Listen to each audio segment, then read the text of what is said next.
Hello YouTube and welcome back to another Dare to Game video. Today we're playing Elden Ring and today we're going to be doing another build, and today's is the St Trina's Sandman. So this one is going to be a sleep build. And of course, like all of these builds in this series, this is a level 200 build. I'll be demonstrating this on a New Game Plus 2 account. Obviously these are suited for any playstyle, at least New Game Plus 2 and earlier, because I find them to be quite viable on even these higher level enemies. So as you can see, we've gone with a specific theme and I think it looks awesome, but let's just dive on in and start off with my stat recommendations. Alright, and so you can see we're doing this at level 200, so like I said, it's a level 200 build. For our attribute points, the distribution is just like you see it here. I have 49 points into Vigor, and basically that's as many as I could put into it, so obviously the higher your Vigor, the higher your HP, so it makes sense to put as many points in there as you can. 15 for Mind, it's not really a Mind-based build. Endurance of 20, that is basically just as much as I needed to keep this specific loadout in the medium load range without using a talisman for it.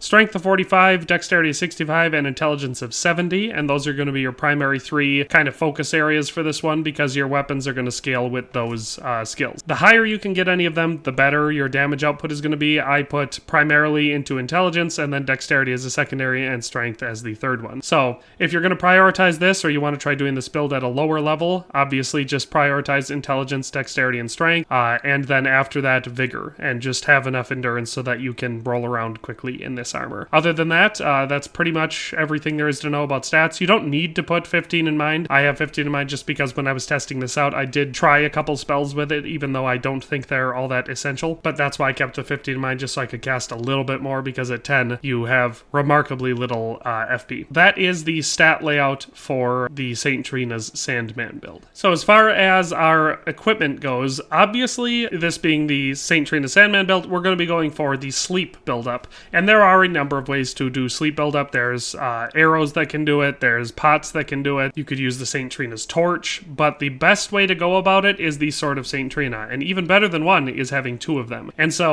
as far as attributes required to use these, it's going to be 10 for strength, 12 for dexterity, and 14 for intelligence. So like I said, those are going to be your three requirements for this build. And for scaling, it's going to have a D rating for intelligence and strength and C for dexterity. So if you just want to go for raw damage output on these, you should prioritize your dexterity first and then strength and intelligence second, just because it scales better with dexterity. Our passive effect is that it causes a sleep buildup of 66 points. So obviously that's pretty dang good considering how fast you can hit with this. And our special attack on these is the Mists of Slumber, which is going to throw out this kind of sleepy mist stuff, which I like to call the dream sand that the Sandman uses, because it kind of gives off that vibe. And then it also charges up your sword to do even more sleep buildup. The sleep effect is very unique in this game. Now, for one thing, it does not work on quite a few enemies. I would say it definitely works on more than it doesn't work on, and you have three different categories. You have the enemies that you'll put just straight to sleep, then you have, which is a decent group, then you have a slightly larger group that it will severely stagger, making them considerably easier to kill, and then you have a third group. So I will go through, I have a full list of all of the enemies that are totally immune to sleep, and I will tell you them, so if you're trying this build, you don't waste your time against enemies that it's not going to put to sleep. Yeah, but the weapons, as far as they go, it's going to be primarily the Sword of St Trina. Now, there's two different ways to go. You can either just do the shredding way, which is what I'm doing, so I have just these weapons. You can also pair a high crit weapon with it that just does a ton of damage, so that way you put them to sleep, and then you do a crit attack for just a ton of damage. That's up to you. Personally, I prefer to just keep shredding them, because while they're waking back up, you can just keep slicing and dicing them, and you'll wake them up, but you'll have so much time before they're back up that you might put them right back to sleep, or kill them in the meantime.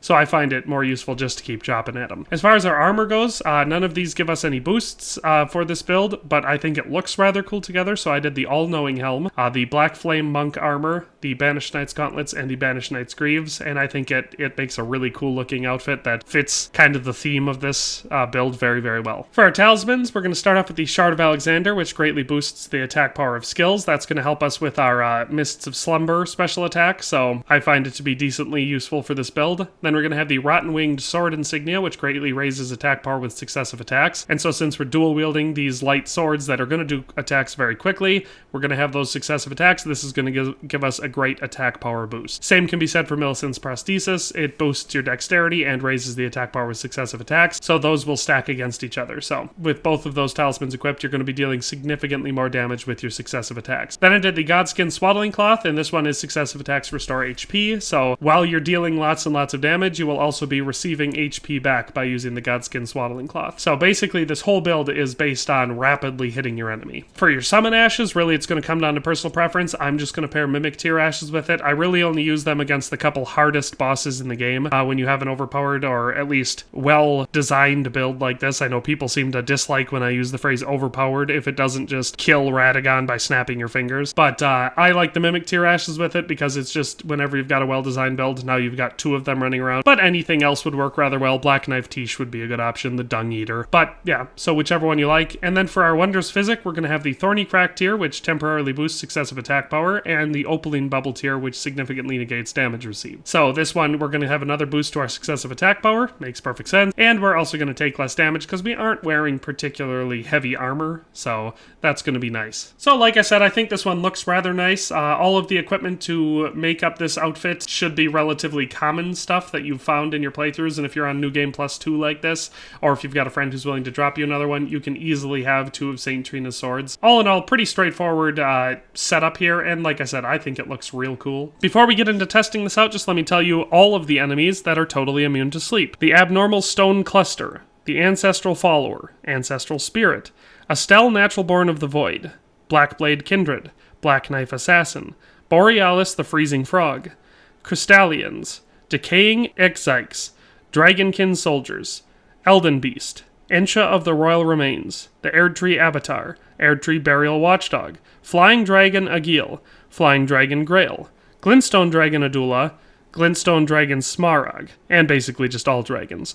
All golems, imps, maneuverable flamethrowers, Margit the Fell-Omen, Marionette Soldiers, Mausoleum Knights, the Knights Cavalry, Pendulum Statue, Preceptor Miriam, Radagon of the Golden Order, Royal Knight Loretta, Red Wolf of Radagon, Ranella, Skeletal Slime, Spider Hands, Spirit Jellyfish, Tibia Mariner, Ulcerated Tree Spirit. So basically, the people who are immune to sleep are things that are like elementals, so they're like made out of rock or something, so they literally don't sleep. Or you get a lot of like spirits and stuff because it makes sense that specters wouldn't necessarily fall asleep if you hit them with sleep, you know. So most of them make sense, but that list is the ones that are totally immune to them. You also have a bunch of enemies that only get staggered by it, but like I said, it's a very significant stagger that makes them very, very easy to fight.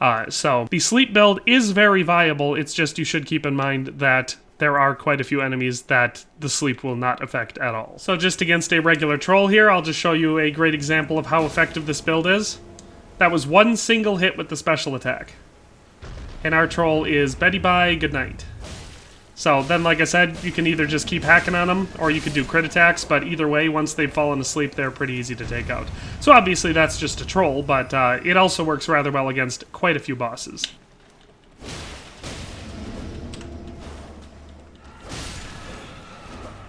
So as you can see, we were able to just put the Demi-Human Chief to sleep in like one hit and then easily kill it. So, makes sense. Another organic boss. Okay, we hit him once. I just want to see how many regular attacks it takes to put him to sleep. Okay, he's still awake. Ah! There we go, now he's gonna sleep. See? So even without using our charged up attack, we still were able to put him asleep relatively fast. And see, the beauty of the sleep is, especially against dual ones like this, so even the Godskin duo or stuff like that, you can put one of them to sleep and handle the other one. Because it takes them forever to wake up. So sleep is definitely a very fun effect to use in this game. And so here's a great example of someone who is not affected by sleep.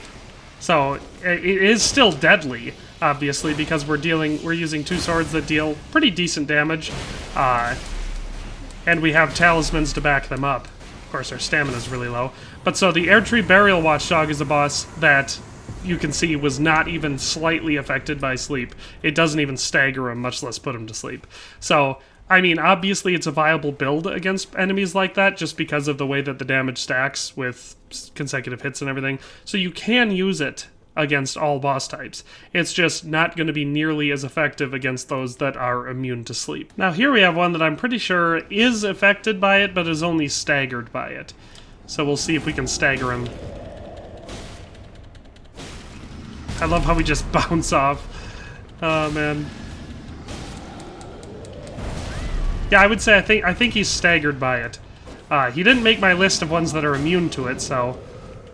Yeah, he's definitely staggered. So you can see it really slows him down and makes it quite a bit easier to avoid being hit by him and also to get more and more hits on him in quick succession. Alright, we're gonna take on his Godskin boy. Godskins are real susceptible to sleep. I think it's just because they stay up too long skinning people.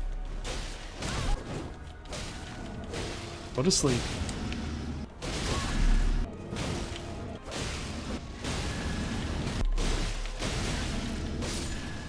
Ooh, he almost got me. I must have been thinking of a different Godskin Apostle because I know that I did one once where I hit him with the special attack just once and he went straight to sleep. That guy did not go down easy. I mean, it staggered him, but oh, that's weird. He was not susceptible. Maybe they patched it.